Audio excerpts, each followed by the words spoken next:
갈림길은 뱀의 아가리가 아니었을까 싶다. 가만히 생각해보면 유달리 더웠던 여름이었다. 한여름 뜨뜻만 하더라도 물기 하나 없는 앞마당 모래둔덕에서 아지랑이를 물씬 끌어내니 사람 몸에서 나는 땀이야 말이 필요 없는 일이었다.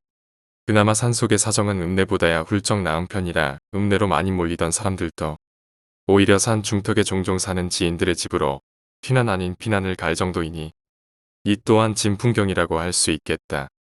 읍내에서 도축장을 하고 있는 박씨 아주머니가 귀한 채끝살과 소생간을 가지고 찾아왔을 때 경식은 운이 좋다 싶어 들듯이 기뻤다. 고기의 윤기가 차르르르하네요. 그렇지. 이것이 소를 잡아도 딱 한 사마리만 나온다는 그 채끝살이지. 맛보면 다른 고기는 못 먹어.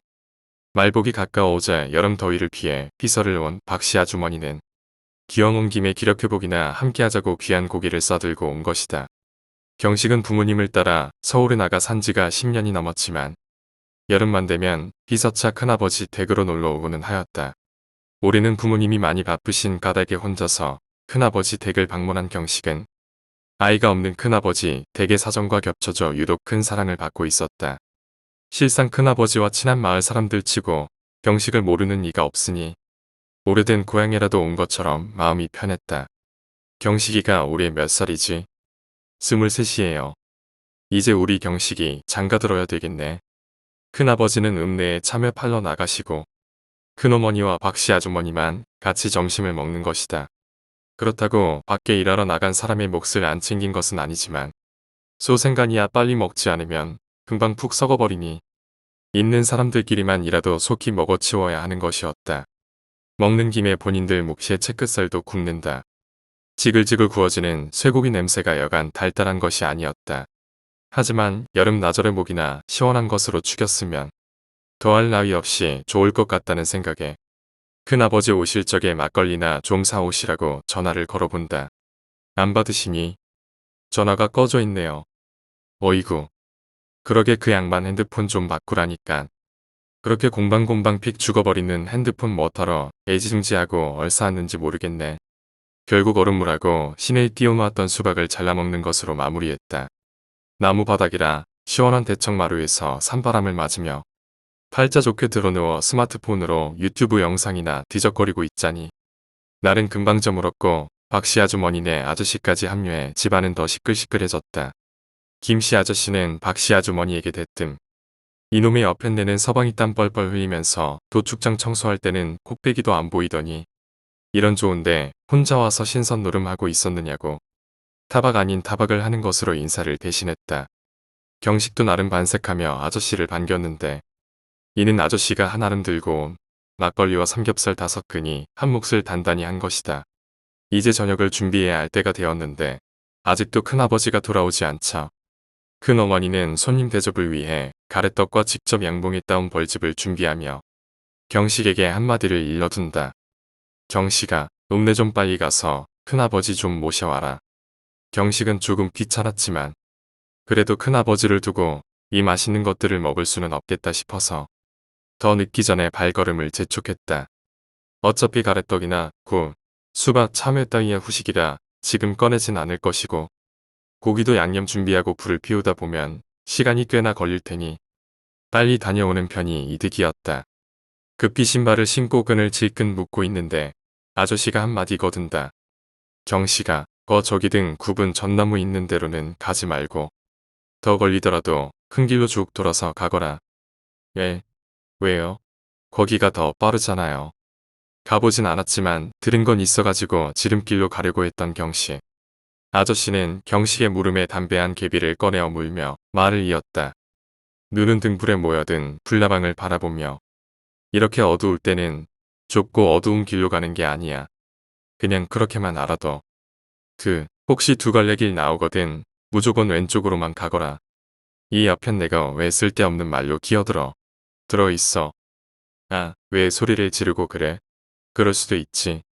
갑자기 싸우는 분위기로 넘어가는 아저씨 부부를 바라보며 경식은 불똥이 튀기 전에 빨리 나가야겠다 싶어 말없이 집을 나섰다. 털레털레 집을 나서다 왠지 필요할 것 같아서 창고에 들어가 손전등을 챙겨가지고 나가는 경식은 큰 길을 따라 유난히 밝게 빛을 발하고 있는 가로등 불빛들을 바라보며 새삼 이쁘다고 느꼈다. 이 무슨 계집애 같은 생각일까 싶기도 하지만 그래 보이는 걸 어쩌란 말인가. 밝으면 밝은 대로, 조금 어두우면 어두운 대로 가로등 불빛에 의존해 걸어가던 경식은 모습은 보이지 않지만 귀여울 것이 틀림없어.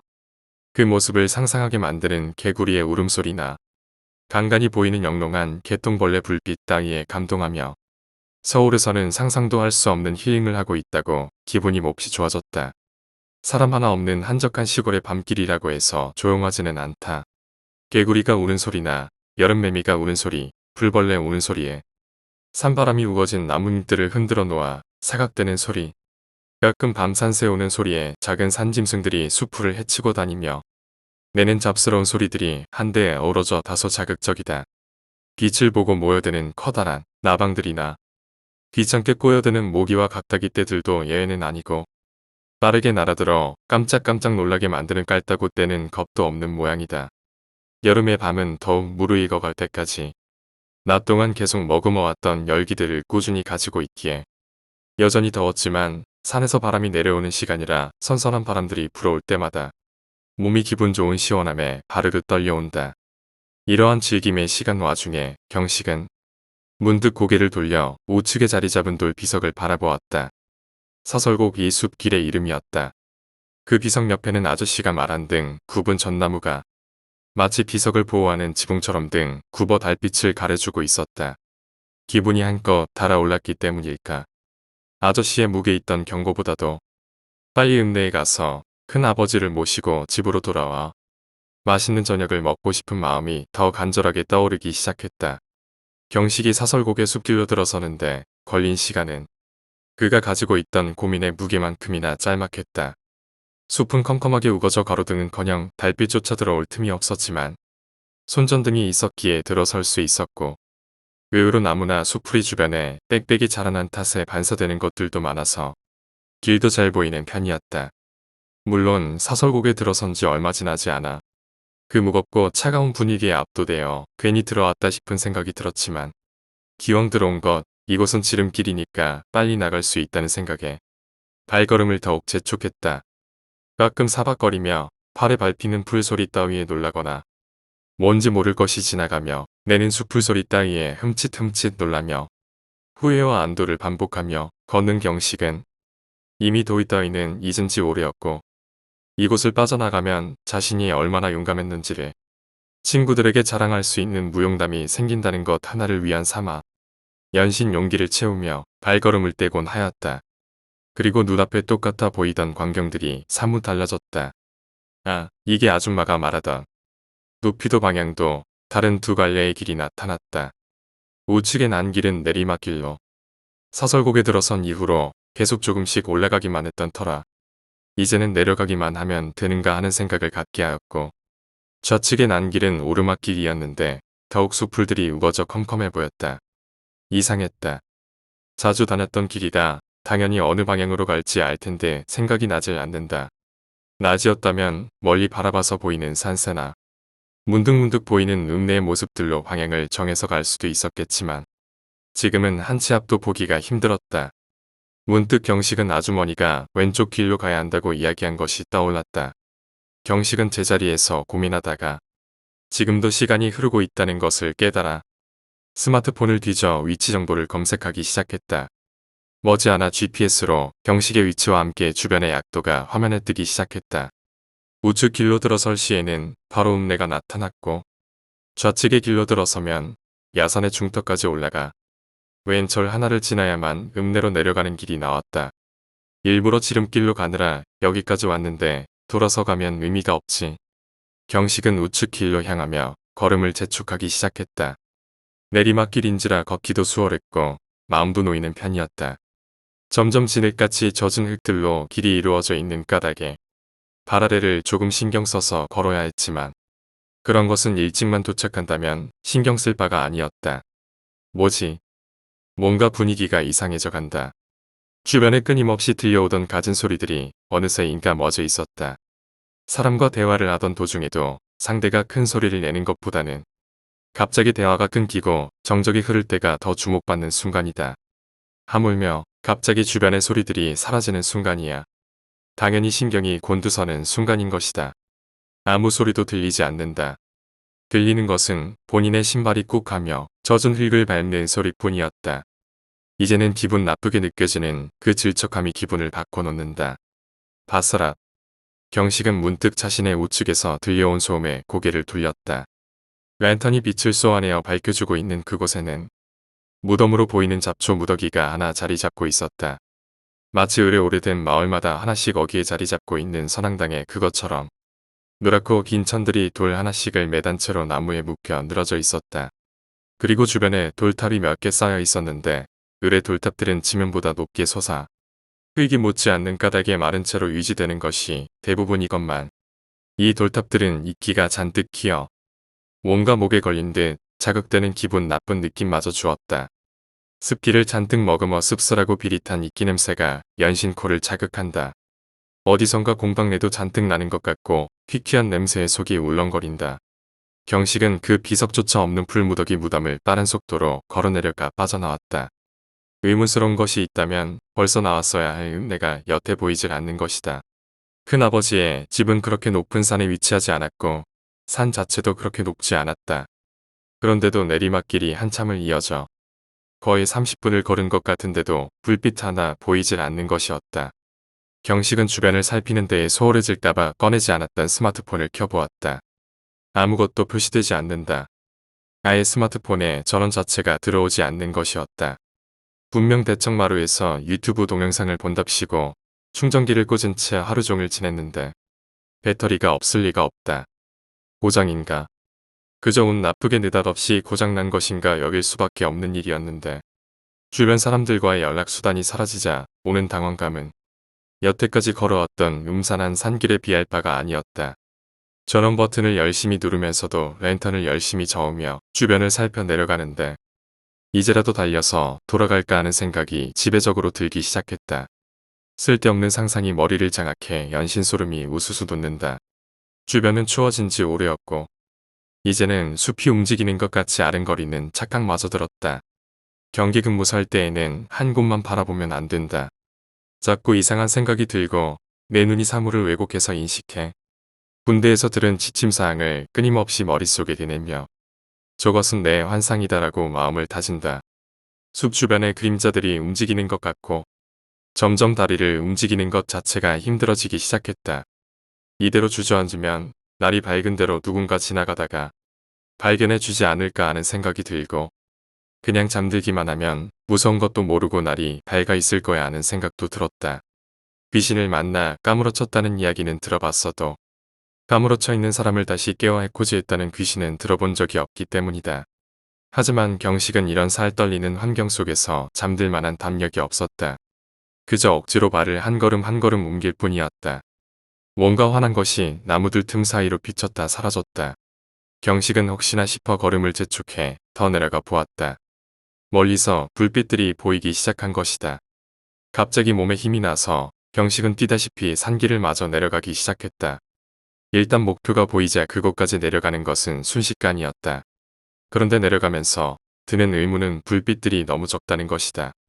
아무리 봐도 음내라면 가로등만 해도 수없이 많을 텐데 왜 불빛이 저거밖에 안 보이지 않은 생각이 들었지만 빛이 있는 곳에는 어디나 사람이 있기 마련인지라 우선 누구라도 사람 한 명만 찾자 하는 생각에 경식은 더욱 힘을 돋워 산을 내려갔다.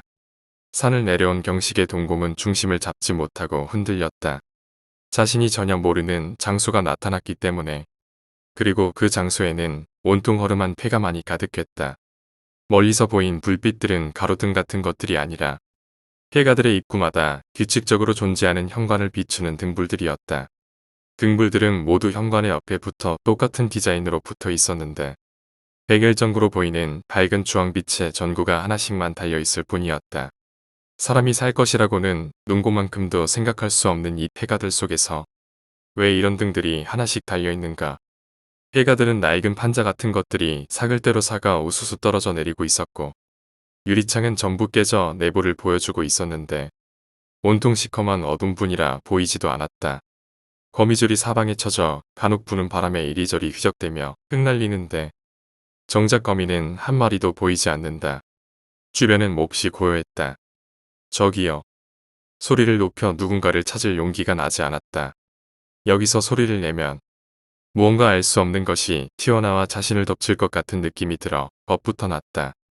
군대에서 야간 훈련 중에 부상병을 부축하고 둘이서 산을 내려올 때에도 고등학교 시절 간 여행지에서 친구들끼리 담력 시험이랍시고 폐교에 순서대로 한 명씩 다녀올 때에도 이런 식으로 겁이 나진 않았다. 현실 감각이 흐려진다. 눈물이 핑 돌았고 머리도 핑 도는 것 같았다.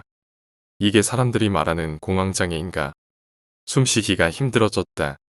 경식은 주변 폐가들 중에서 그나마 허물어진 곳이 적어 덜 무서울 것 같은 곳의 외벽 안쪽으로 들어가 몸을 기대어 앉았다. 시멘트와 콘크리트 블록으로 지어진 집이었는데 그나마 벽에 구멍이 적어 덜 무서웠다. 그 폐가 안의 시커먼 어둠 속에서 누가 지켜보고 있는 상상을 하면 소름이 돋아 견딜 수가 없는 일이었다. 다시 걸어왔던 길을 되돌아가고 싶다는 생각이 간절해졌지만 너무나 먼 거리를 걸어왔기에 기운이 나지 않았고 다시 그 어두컴컴한 산길을 거슬러 올라가야 한다니 엄두가 나질 않았다. 날이 밝으면 올라가야겠다고 어렴풋이 생각할 뿐이었다. 그때 뭔가 소리가 들려왔다. 누군가의 발걸음 소리. 경식은 어깨를 파르르 떨며 소스라치게 놀랐지만 반색하는 반응이 뒤이어왔다. 조심스럽게 조용히 경식은 몸을 일으켜 벽의 바깥을 살폈다. 누군가 비틀거리며 길을 지나가고 있었다. 핑크빛 털코트를 입은 중년 여성. 뭔가 취한 듯한 걸음걸이가 경식으로 하여금 다가가기 거북하게 만들었다. 경식은 숨을 죽이고 더 상황을 지켜봤다. 여자는 경식이 머무르던 집 방향을 거쳐 우측으로 향하는 길을 따라 걷고 있었다. 더욱 가까이 올수록 여자의 모습이 선명하게 보이기 시작한다. 머리가 산발하여 제멋대로 나부끼고 걸음도 일정치 못하고 부자연스럽다. 경식은 더 이상 그 여자에게 도움을 요청할 마음을 먹을 수 없었다. 눈이 보고 있는 것이 틀리지 않다면 드러나 있는 살갗에는 온통 무언가 돋아나 있는 모습이었기 때문이다. 마치 뱀이나 큰 어류의 비늘 같다. 결을 따라 규칙적으로 온몸에 돋아있는 무언가는 징그러움을 떠나 혐오스러울 지경이었다. 더 가까이 오자 다른 것이 더 보인다. 흰저위가 없는 검은 눈, 돼지같이 들려있는 코, 부자연스러울 정도로 큰 입. 소리가 들려온다. 성대가 녹슨 쇠붙이 따위로 만들어져 있다면 이런 소리가 날까? 쇳소리가 소름 돋을 지경이다. 걸음걸이가 마치 나무 뜬거리나 마네킹이 걷는 것 같다. 온통 삐걱거리는 모습뿐이었고 그마저도 불규칙적으로 허리가 중심을 잡지 못해 이리저리 꺾이고 있었다. 순간 여자가 경식을 향해 고개를 돌렸다. 경식은 소스라치게 놀랐지만 이제 와서 숨을 수도 없는 노릇이었다. 숨어렸다가 다시 고개를 내밀었는데 여자가 없다면 그게 더 무섭지 않을까? 어쩔 땐 무서운 것이 어떻게 행동하나를 관찰해야만 덜 무서울 때도 있는 것이다. 경식은 소리 하나 내지 않고 여자를 바라보았다. 여자는 고장난 시계바늘같이 간헐적으로 떨며 고개를 까딱거리고 갸웃거린다. 왼편으로 고개를 꺾나 싶으면 오른쪽으로 꺾고 다시 왼쪽 오른쪽 그리고 몸을 비틀거린다. 머리보다 반 박자 늦게 좌우로 비틀비틀. 관절이 따로 노는 것 같아서 소름 돋는다. 여자의 긴 입에서 무언가 삐죽 튀어나왔다. 두 갈래로 갈라진 긴 혓바닥이 가슴께까지 길게 늘어졌다. 경식은 이것은 사람이 아니라는 것을 직감했다. 눈앞이 극도의 공포감에 흐려져 온다. 사람이 목을 매달고 죽으면 혀가 길게 늘어진다던데 저 정도는 될까? 여자가 입을 주옥 찢어 웃는다. 광대뼈 끝자락까지 입이 찢어진다. 눈은 부릅뜨고 있다. 무섭고 괴악하다. 그때 여자가 입을 쩍 벌렸다. 어금니가 훤히 드러날 정도로 큰 입. 여자가 소리 지른다. 입을 벌린 채로 경식에게 달려드는 여자의 눈은 너무 크게 벌린 입으로 인해 검은 허공을 바라보고 있었지만 경식은 뚜렷이 보이는 것 같았다. 경식은 뒤로 나자빠졌다. 뒤로 나자빠진 까닭에 벽 너머가 보이지 않았지만 그런 것을 신경 쓸 수 없었다. 경식은 집의 뒷마당을 향해 달렸다. 손을 푸들푸들 떨며 뒤도 돌아보질 않고 내달렸는데 마치 꿈속에서 달리는 것처럼 자신의 다리가 무겁고 느리다는 생각뿐이었다. 자신이 벗어나고 싶어하는 존재에게 들릴까봐 제대로 된 신음소리 한번 내지 못하고 입술을 깨문다. 어느새 경식은 담벼락을 넘고 있었다. 뒷마당 너머는 시커먼 어둠뿐인 산과 가파른 절벽이 버티고 있어. 집의 외벽을 따라 빙돌아 거리로 나갈 생각으로 경식은 돌아서 내달렸다.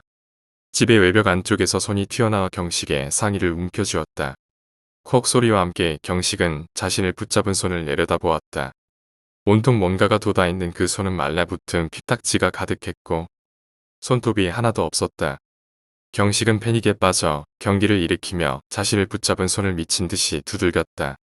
팔은 마치 뼈가 없는 것처럼 이리저리 휘었고 더욱 억세게 옷을 잡았다. 그런 경식의 손을 다른 팔이 뻗어나와 움켜쥐었고 팔의 주인이 벽 안쪽에서 고개를 들었다. 내부가 훤히 보이는 쩍 벌어진 입, 노랗게 삭은 듬성듬성한 치아가 보이고 역겨운 악취를 풍기며 아가리가 벌어져 있다. 그리고 경식의 손끝을 물었다. 경식은 붙잡힌 팔을 이리저리 흔들며 저항했고 미끄러지듯이 빠져나올 수 있었다. 경식은 그 반동에 다시 한번 나자빠졌지만 구르자마자 일어서 다시 달렸다. 경식의 뒤에서는 끄륵끄륵거리는 괴상한 소리가 가까워졌다 멀어졌다를 반복하며 따라오고 있었다. 경식이 거리로 나섰을 때 그 거리에 있는 폐가들에서 여러 사람들이 터덜터덜 걸어 나오는 것을 볼 수 있었다. 행색이 추레하고 하나같이 비틀거린다. 본능적으로 방금과 같은 괴물들이라는 것을 알 수 있었다.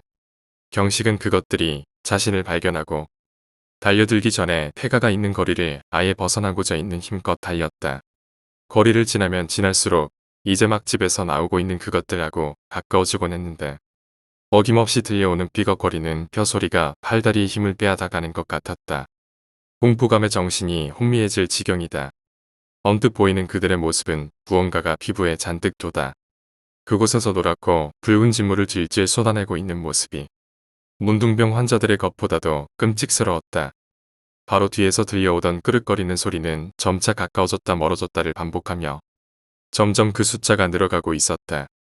거리 끝자락에 나갈 수 있는 장소를 발견할 수 있었다. 이 거리는 양측이 절벽이나 다름없는 산자락이 에워싸고 있어서 다른 곳으로 나갈 수가 없었는데 경식이 들어왔던 방향의 반대편에는 산자락들 사이에 조금 넓은 틈바구니가 있어 산 너머로 지나갈 수 있어 보였다.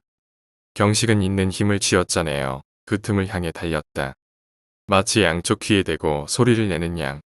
후방에서 들려오는 기괴한 소리들은 경식의 고막을 송곳으로 찌르는 듯이 울려대고 있었다. 더 가까이 와 있었다. 가끔씩 뭔가가 머리카락을 훑는 느낌이 들었다. 바로 뒤에 그것들은 있는 것이다. 오지 말라고. 목소리가 잔뜩 갈라지고 외침도 말보다는 비명과 울부짖음에 가깝다. 그렇게 달리던 경식은 산자락의 틈 사이로 들어섰고 거짓말처럼 그것들의 소리는 점점 멀어지기 시작했다. 하지만 잔뜩 겁에 질린 탓에 속도를 줄일 생각조차 하지 못하고 한 방향만을 바라본 채 달리고만 있을 뿐이었다. 얼마나 달렸을까? 더 이상 불빛들도 보이지 않고 아무 소리도 들리지 않는다. 경식은 그 거리를 에워싸고 있던 산자락이 안 보일 때까지 달렸다. 사실 아무것도 보이지 않는 어둠뿐이라서 보이는 것이 없었지만 후방을 랜턴으로 연신 확인하며 달려온 탓에 그 소름 끼치는 장소가 보이지 않게 되지 않는 이상 안심이 안 되었던 것이었다. 주변이 조용해지자 그제야 허파가 고통을 호소한다. 터질 듯이 아팠다. 거기까지 긴장이 풀리자 경식은 자신이 아까 붙잡힌 팔을 비로소 내려다보았다. 손톱이 물어뜯겨 떨어져 나가 있었다. 피는 이미 말라붙었는지 더 이상 떨어지는 것 같지는 않았다. 붙들렸던 팔뚝도 아파서 랜턴을 비춰보았는데 그 비늘 같던 것들이 듬성듬성 살갗을 찢고 박혀 있었다. 이물감이 느껴졌었는데 눈으로 확인하자 비로소 아파왔다. 경식은 울음을 애써 삼키며 그 비늘을 조심스레 뽑았다. 그리고 자세히 바라보다가 놀라서 떨어뜨린다. 그것은 뭔가의 비늘 따위가 아니라 사람의 손톱이었다.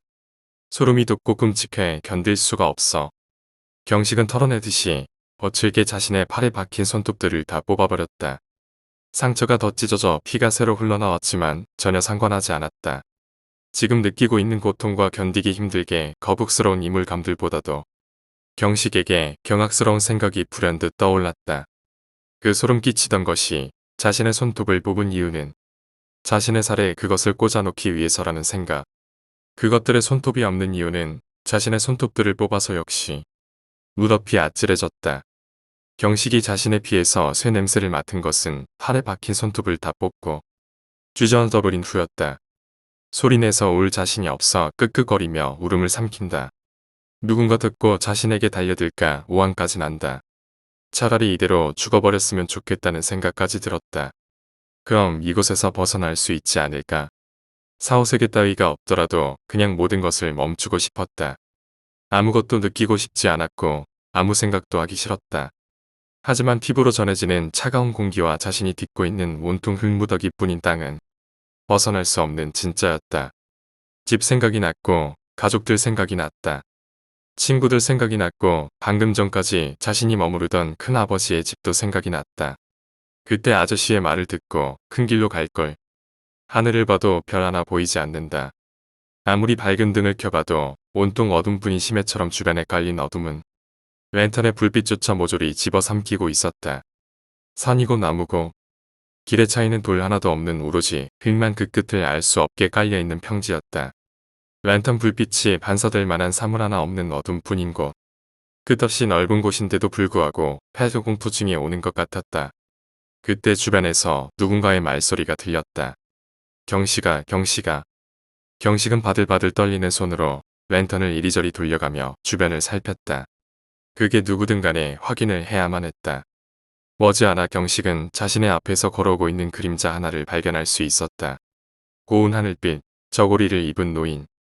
머리를 곱게 빗어 옥비녀를 꽂아 단아하게 정리하고 검고 노란 가죽당해를 신은 모습.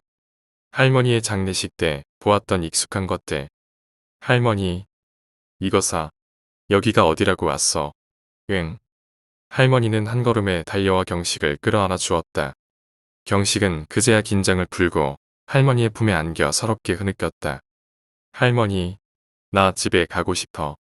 응, 이 할미도 안다. 다 알아. 그래 그래. 우리 강아지. 어깨를 따스히 보듬어주고 등을 두들겨주는 할머니의 손길이 너무나 좋았다. 그러다 할머니는 경식의 머리를 들어 자신을 바라보게 하였다. 이 할미 말을 잘 들어야 한다. 온 길로 되돌아가서 그 마을을 지나 내가 지나온 그 무덤가까지 돌아가야 해. 경식은 눈이 크게 뜨이고 연신도리질 쳤다. 소리내며 뛰어도 상관없다. 그놈들은 소리를 못 듣고 눈도 아주 안 좋아. 그놈들이 아가리를 벌리기 전에 빨리 지나가는 것만 생각하면 되는 거야. 하지만 아마 내가 마을을 다 벗어나기 전에 그놈들이 널 보고 따라올 거다. 이대로 할머니가 자기를 계속 지켜주며 집으로 돌려보내줬으면 하는 경식이었지만 할머니는 뭔가에 쫓기듯 말을 이었다. 우리 경식이가 내려왔던 산길의 입구까지만 닿으면 바로 옷 한 벌 벗어서 입구에 놓고 쥐랭랑을 치거라. 명심해라. 내가 보았던 무덤을 지나 처음 나타났던 갈림길이 나타나기 전까지는 멈춰서는 안 돼. 할머니, 나랑 같이 가면 안 돼. 같이 가줘요. 할미는 여기 길게 못 있어. 할미가 미안하다. 우리 경식이. 할머니의 모습이 흐릿해지며 아른거리기 시작해왔다. 손길에서의 따뜻함이 사라지고 차가운 공기만이 경식의 피부를 자극해왔다. 무덤을 조심하고 갈림길에서 집으로 바로 돌아가면 안 된다. 박가가 일러준 대로 가야 한다. 그리고 모습이 흔적도 없이 사라져 버렸다. 경식은 잠시나마 의지할 곳을 찾아 희망이 가득 차올랐지만 사라진 할머니의 모습처럼 공허함만이 남아버렸다. 그리고 그 빈 공간에 다시 새록새록 공포감이 들어 차오르기까진 많은 시간이 걸리지 않았다. 할머니가 한 이야기들을 끊임없이 머릿속에 되뇌었다. 문득 할머니의 생전 모습들이 생각나기 시작했다. 어렸을 적에 주말이 되면 성당에 나가 미사를 드리는 가족들과 반대로 경식은 집에 남아있기를 좋아했다. 그때마다 할머니는 함께 남아 건강에 안 좋다고 평소 엄마가 해주지 않던 라면이나 짜장면 따위를 해주곤 하셨다. 그때의 경식은 할머니가 미사를 안 나갈 때면 요래 할머니가 해주는 라면 같은 것들이 좋아 기대를 하곤 하였다. 중학교에 들어갔을 무렵 할머니는 자주 용돈을 챙겨주셨는데 그때의 경식은 몰랐지만 뒤늦게 안 사실은 정작 할머니 자신이 쓰실 돈이 없었다는 것이었다. 파스 살 돈이나 달아서 못 신게 된 양말을 새로 살 돈을 아껴서 주신 용돈으로 경식은 게임방에 가고는 했다. 학원이 끝나거나 게임방에서 늦지막이 나와버려 매번 한밤중이 되어야 집에 들어서는 경식을 할머니는 그 늦은 시간까지 안 자고 기다리셨는데 꼭 경식이 저녁을 챙겨 먹고 방에 들어설 때까지 지켜보신 뒤에 자신의 방으로 들어가곤 하셨다. 그리고 고등학교 들어가기 직전에 할머니는 갑작스러운 심장병으로 돌아가셨다. 우리 경식이 장가가는 거 꼭 봐야 하는데, 봐야 하는데. 이게 할머니의 마지막 말이었다. 왜 그때 더 잘해드리지 못했을까? 능력도 시간도 되어 잘 돌보아 드릴 수 있게 성장하면 항상 어른들은 아이들의 곁을 떠난다. 경식이 주먹을 꽉 쥐고 결의의 결의를 거듭해 그 생기 하나 없는 마을의 근처까지 다시 다다른 것은 그로부터 한참의 시간이 지난 후였다. 정말 그 괴물들이 있는 곳 근처는 다가가고 싶지 않아 스마트폰만 계속 눌러댔지만 전혀 전화는 들어오지 않았다. 날이 밝지 않을까 기다렸지만 어둡고 적막한 기운만 흐를 뿐 아무것도 변하는 것이 없었다. 점점 허기가 지고 목이 말라왔다. 하지만 경식이 마을까지 오게끔 만든 결정적인 계기는 그 빛이 눈에 띄게 흐릿해진 랜턴에 있었다. 머지않아 꺼져버릴 것 같았다. 사방이 어둠 뿐이었지만 마을의 모습은 잘 보이는 편이었다. 경식은 조금이라도 전기를 아끼기 위해 랜턴을 꺼두었다. 해가들마다 달려있는 존재가 의문스러운 전구들만으로도 충분하진 않지만 식별은 할 수 있었다. 괴물들이 보인다. 아까와는 다른 모습이었다. 마을의 유일한 거리에 나와 뒹굴고 있었는데 뭔가 덩치가 커 보였다. 그들이 경식을 최대한 발견할 수 없도록 경식은 마을 바깥으로 빙 돌아서 지나가기로 했다. 할머니의 말을 믿고 경식은 뛰었다. 마을 주변은 약간의 공간 하나 없이 산들로 에워싸여 있어서 멀리 돌지는 못하고 폐가들의 뒷 담벼락들을 끼고 달리는 수준이었다. 이대로만 가면 돼. 이대로만. 폐가의 뒤편은 전혀 보이지 않는 어둠 분이라 어쩔 수 없이 랜턴을 켜야 했다. 경식은 랜턴을 켜자마자 보인 모습에 놀라 앞으로 자빠졌다. 담벼락에 난 구멍에 머리를 밀어넣고 있는 누군가의 뒷모습. 그것은 간헐적으로 몸을 뒤틀며 움직임을 더하고 있었다. 괴물의 바로 뒤 있는 수직으로 깎아놓은 것 같은 산의 암벽 부위라. 괴물을 건드리지 않고는 그 뒤를 지나갈 수 있을 것 같지가 않았다. 담을 타기에는 머리를 집 내부를 향해 꽂아놓고 있는 괴물에게 들킬 것만 같았다. 마을의 입구는 바로 이 집을 넘으면 바로 보인다. 경식은 이 괴물이 머리를 뽑아 자신을 바라보기 전에 거리로 나가기로 마음을 정했다. 아가리를 벌린 눈만 없으면 냅다 뛰면 된다. 조심스럽게 거리를 향해 고개를 내밀어 동향을 살폈다. 멀리서 봤을 때 크다고 생각했던 덩치들이 선명하게 눈에 들어왔다. 그것들은 쌍을 지어 서로의 몸을 나선형으로 칠뿌리같이 꼬아놓고 한데 뭉쳐져 있었다. 사람의 관절을 가지고는 불가능할 모습들. 투악질이 나올 정도로 징그러웠다. 경식은 더 지체하지 않고 아가리를 벌린 놈이 있는지를 살폈다. 하나하나 확인할 때마다 소름이 돋고 그 순간에 입을 쩍 벌릴까봐 겁이 나 미칠 것만 같았다. 귀에서 소리가 난다. 뒤로 고개를 돌렸을 때 눈에 들어온 것은 누군가의 머리였다. 그것은 바로 옆집의 담벼락 안쪽에서부터 목을 쭉 뻗어 경식이 등 뒤까지 머리를 치켜들고 있었는데 목이 끔찍스럽게 길었다. 분명 아까 전벽에 대가리를 쳐박고 있던 그것이었다. 그것은 목이 길게 뻗어 경식이 있는 곳까지 머리를 들고 다가온 것이다. 그리고 그것은 아가리를 벌리고 있었다. 게르게르거리는 아가리를 뒤로 한 채 경식은 비명을 지르며 마을 입구까지 내달렸다. 뒤에서 철판을 찢어발기는 듯한 괴성이 질러지자 사방에서 그것들이 아가리를 벌려대며 경식을 바라보았다. 괴물들이 서로에게 꼬여있던 몸을 풀고 경식을 향해 달려들었다. 팔이 이리저리 휘둘러지고 무릎 관절을 사방으로 꺾으며 그것들이 따라오고 있었다. 전신에 본인들의 것인지 다른 인간들의 것인지 모를 손톱들을 빼곡히 박아놓고 있는 그것들은 온몸에 묻은 핏물들이 다 말라붙어 있건만 가까워질수록 피비린내가 진동을 하는 것이었다. 혐오스러운 쇠 냄새가 경식의 코를 찌른다. 관절이 꺾이는 끔찍스러운 소리가 귀를 괴롭혔다. 그리고 그것들의 울음소리. 녹이 슬어 바스러지는 철판을 긁는 듯한 서늘한 울음소리가 몸 구석구석에 소름이 쏟아지게 만들고 있었다. 압도당하면 안 된다. 겁을 먹으면 다리가 느려지고 힘이 풀린다. 경식은 최대한 그것들을 느끼지 않으려고 다른 박질에만 신경을 쏟았다. 무언가가 등허리를 스치듯이 긁고 지나간다. 시선을 약간이라도 옆으로 두면 무언가가 희미하게 눈에 들어온다. 수많은 대가리들이 경식의 뒤에서 뻗어져 나와 경식을 바라본다. 괴상한 울음소리들은 오히려 소곤거리는 신음소리로 바뀌어 속닥속닥거린다. 그 신음소리들은 더 견딜 수가 없었다. 크지도 않은 그 소리들이 귓전을 찔러댈 때마다 정신은 혼미해져 걸음이 느려진다. 간혹 그 사이로 들려오는 기괴한 웃음소리들이 경식의 정신을 화들짝 놀라게 하며 각성하게 만들었다. 마을과 멀어져 주변이 눈에 띄게 어두워졌다. 산길의 입구에 들어선 경식은 지체 없이 상의 겉옷을 벗어 입구의 중앙에 떨어뜨리고 마저 산길을 올라갔다. 경식은 그 끔찍한 소리들이 산길을 올라가면서 점점 멀어지는 것을 느끼자 뒤를 잠시 돌아보았다. 그것들은 경식의 옷을 둥글게 에워싼 채 몸을 좌우로 비쩍거리고 알 수 없는 말들로 웅성웅성하며 내려다보고 있었다. 그 소름 돋는 모습을 더는 볼 수 없어서 경식은 산길을 마저 올라갔다. 숨이 차올랐지만 멈추지 말고 달리라는 할머니의 말에 따라 많이 지쳐서 속도가 현저히 줄었지만 달리는 것을 멈추지는 않았다. 산길을 타는 동안 2번이나 토악질을 해댔지만 어떻게든 현실로 돌아가고 싶은 생각에 행여나 뭔가 잘못될까 싶어 경식은 멈추지 못했다. 경식은 자신의 왼편에서 난 소리를 듣고 랜턴을 가져갔다. 나무에 묶여 돌들을 매달고 있는 노랗고 긴 천들, 이끼가 잔뜩 끼어 비린내를 풍기는 돌탑들, 아까 보았던 무덤가였다. 그런데 아까는 보이지 않았던 하얀 무언가가 보였다.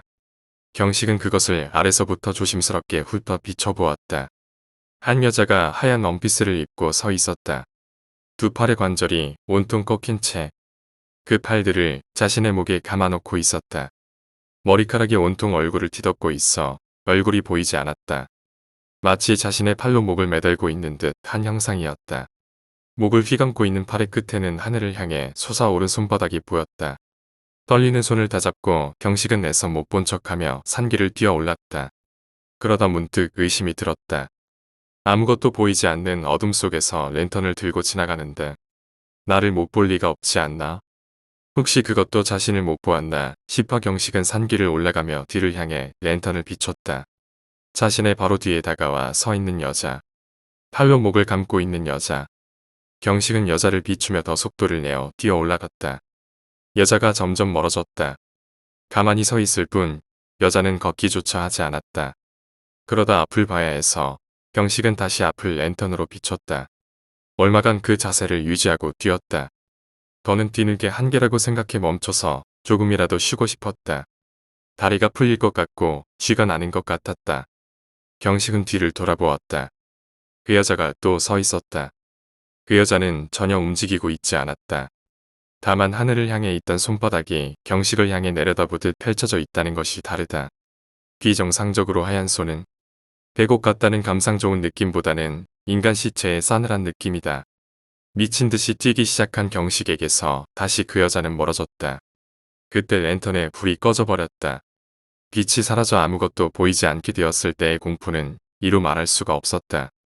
경식은 반쯤 미쳐서 흐느끼며 산길을 더듬어 올라갔다. 뒤에서 자꾸 바스락 소리가 나는 것 같다. 하지만 확인할 수가 없다. 계속해서 돌불이나 나무뿌리 같은 것에 걸려 넘어져도 풀이나 나무가 자란되는 뒤에 축축한 흙만이 덮여있는 길을 더듬어 따라 올라갔다.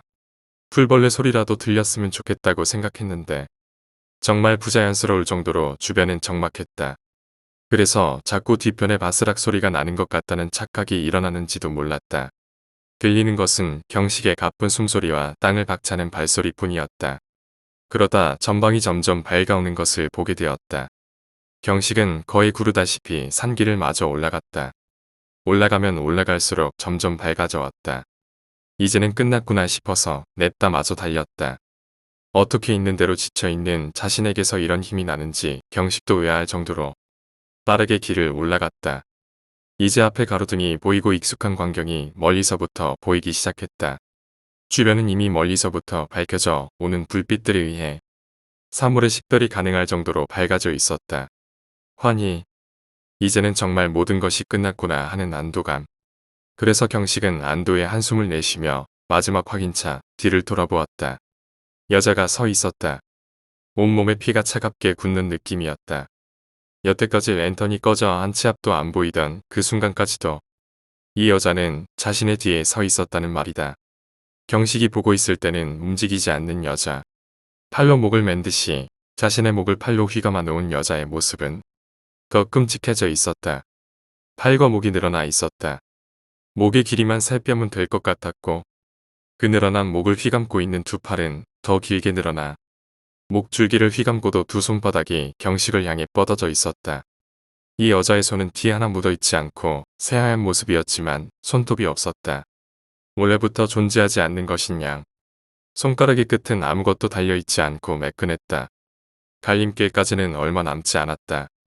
경식은 그 여자를 바라본 채로 뒷걸음질 쳐서 갈림길까지 가기로 했다. 예상대로 여자는 점점 멀어져 갔고 주변은 더욱 밝아져 왔다. 멀어지고는 있다지만 자신의 앞에 서서 손을 뻗고 있는 하얀 원피스의 괴물을 보고 있자니 울음이 계속 나왔다. 혹시나 저 괴물이 뭔가라도 듣고 자신에게 순식간에 들이닥칠까 싶어 소리도 못 내고 억지로 울음을 삼켜댔다. 그러다 자신의 왼편에서 뭔가 나타난 것을 발견했다. 드디어 애타게 찾던 갈림길이 나온 것이다. 왼편에 올라가는 길은 절을 통해 나 있었다. 절을 지나쳐서 계속 가면 읍내가 나오고 사실 절에 들어가 스님들만 만나도 경식은 구조되는 셈이었다. 경식은 지체 없이 왼편으로 난 길로 가려다 문득 오른편을 바라봤다. 여자가 오른편의 길 입구에 서 있었다. 머리가 쭈핏이 서는 느낌이었다. 등골 아래서부터 차가운 송곳 같은 것이 훑고 지나가는 느낌이었다. 여자의 손바닥은 여전히 경식을 향해 뻗어져 있었다. 왼편의 길로 가려면 여자의 옆을 가로질러 가야만 했다. 조금이라도 옆으로 가면 자신에게 뻗어져 있는 팔이 더 늘어나 자신을 움켜쥘 것만 같았다. 잡히기만 하면 아까 그 온몸에 손톱을 받고 있던 여자 괴물에게서 벗어날 때처럼 이 여자에게서도 벗어날 수 있다는 자신감이 경식에게는 없었다. 이 괴물은 미동도 없이 계속 경식을 따라왔다. 머리카락들로 얼굴을 온통 가려 아무것도 보이지 않았다. 이대로 어디까지 따라오는 것일까? 자신에게 향해 펼쳐져 있는 창백한 손은 가만히 있는데도 왠지 움직이는 것 같았다. 손톱이 없는 시체 같은 손이 경식을 향해 쫙 펼쳐져 뻗어져 있다. 그때 뒤에서 누군가의 목소리가 들렸다. 경식아, 너 거기서 뭐해? 굉장히 친숙한 목소리에 경식은 황급히 뒤를 돌아보았다. 그곳에는 박씨 아주머니가 서 있었다. 경식이 여자를 의식해 다시 앞을 바라봤을 때 그 하얀 원피스의 여자는 사라진 뒤였다. 안도감의 울음이 터지며 경식은 아주머니를 향해 뛰어들었다. 아니 얘가 왜 이래? 왜 이제 와요? 왜? 아니 네가 큰아버지 모시러 간데 놓고 와도 안 오니까 찾으러 나왔지. 지금이 몇 시인 줄 아니? 몰라요. 빨리 바래다 주세요. 질질 짜며 갖은 응석을 부리는 것이 영락없는 어린아이 같았다. 하지만 경식은 이제는 살았다는 안도감에 삶의 어느 때보다도 마음이 누웠고 이제는 이 지긋지긋하고 끔찍하기까지 한 사설곡의 근처에도 있고 싶지 않아. 아주머니를 재촉해 서둘러 집으로 향했다. 집을 향해 걷는 내내 경식은 뒤를 계속 확인하고 소름이 돋아 몸을 부르르 떨어댔지만 뒤에는 아무것도 없었다. 다시 풀벌레들의 소리도 나고 바람에 나부끼는 나뭇잎들의 사각거리는 소리도 났다. 주변은 가로등의 불빛들로 밝았으며 아주머니가 본인이 없었을 동안 있었던 외기를 신나게 해주자 경식은 아주머니와 함께 웃었다. 그러다가 자신을 사설곡에서 지켜준 돌아가신 할머니가 떠오르자 할머니에게도 고맙고 자신을 찾으러 와준 아주머니에게도 고맙다는 생각이 들었다. 경식은 날이 밝은 대로 할머니의 무덤에 맛있는 것을 잔뜩 사들고 가서 열심히 무덤의 잡초도 뽑고 성묘하겠다고 생각하며 아주머니에게도 감사한 마음에 아주머니의 손을 꼭 잡았다. 아주머니의 손톱이 없었다. 그 순간 이런 생각이 들었다. 뱀의 혀를 닮은 사설곡에 갈림길에서 왔던 길을 되돌아오면 거긴 뱀의 아가리 속이 아닐까 하고 아주머니는 어느 사이엔가 말을 하지 않고 있었다. 바로 옆을 쳐다보진 않았지만 시야의 맨 끝자락에 걸쳐진 희미한 모습의 아주머니 얼굴은 왠지 웃고 있는 그 입이 더 크게 보였다.